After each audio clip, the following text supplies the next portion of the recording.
Hey, what's up mga kaballers? Maligayang pagbabalik sa aking channel. Halina't pag-usapan natin ang balita patungkol sa nagtanggal nga daw ng player ang coach na si Steve Kerr sa Warriors. At ang balita patungkol sa bagsak na nga daw mga kaballers ang Dallas Mavericks. Ngayon, tara't pag-usapan natin yan dito sa Basketball Hot Shots.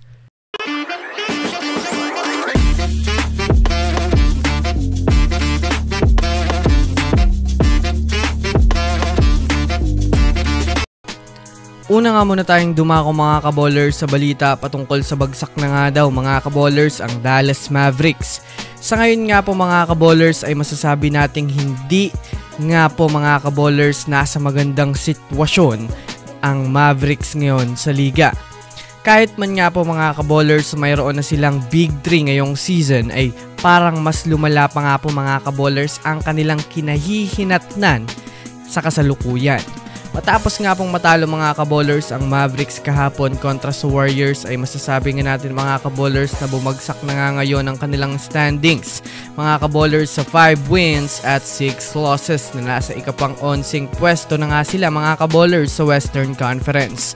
Sa katunayan nga niyan mga kaballers medyo mahihirapan nga silang umabante sa taas dahil na rin naman halos magkakadikit lang nga po sila mga kaballers ng Kings, Clippers at ng San Antonio Spurs na masasabi natin hindi nga po ito mga kaballers makakaganda sa kanilang karera ngayon. Kapag nagtuloy-tuloy nga po mga kaballers ang kanilang struggle sa pagkuha ng panalo ay malamang sa malamang matatalo nga po sila mga kaballers ng San Antonio Spurs at iilalim nga po sila mga kaballers sa ikapang 12 pwesto pababa.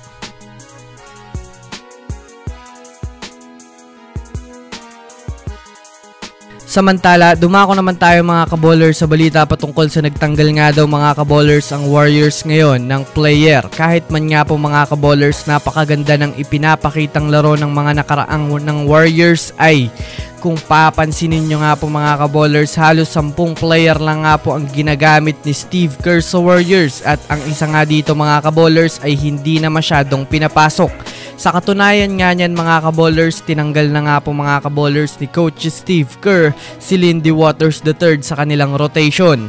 Paalala mga kaballers, sa kanilang rotation, hindi sa lineup. Kung susumadahin nga natin mga kaballers, madalang na nga siyang ipinapasok sa kanilang mga nagiging laban na ibig sabihin nga nito mga kaballers ay talagang inalis muna nga ito mga kaballers sa rotation ng Warriors pagdating sa players. Pero syempre wala naman nga dapat ikabahala dahil na rin naman nga po mga kaballers na nananatili pa rin nga pong reserve ito at ipapasok nga po ng Warriors mga kaballers kung kinakailangan na talaga. Sa katunayan nga niyan mga kaballers, hindi rin naman nga po aalisin ito ng Warriors dahil na rin naman sa malakas nga ang impact nito sa Warriors at hindi mo talaga po pwedeng pabayaan na lang o bigyan ng magandang spot dahil i-score nga ito mga kaballers sa laro. So yun lamang mga kaballers, yan lang naman na pag-uusapan natin ngayon. Pindutin ang subscribe and hit nyo na rin ang notification bell para sa mga susunod na updates sa mundo ng basketball. Again, this is Basketball Hot Shots. Thanks for watching.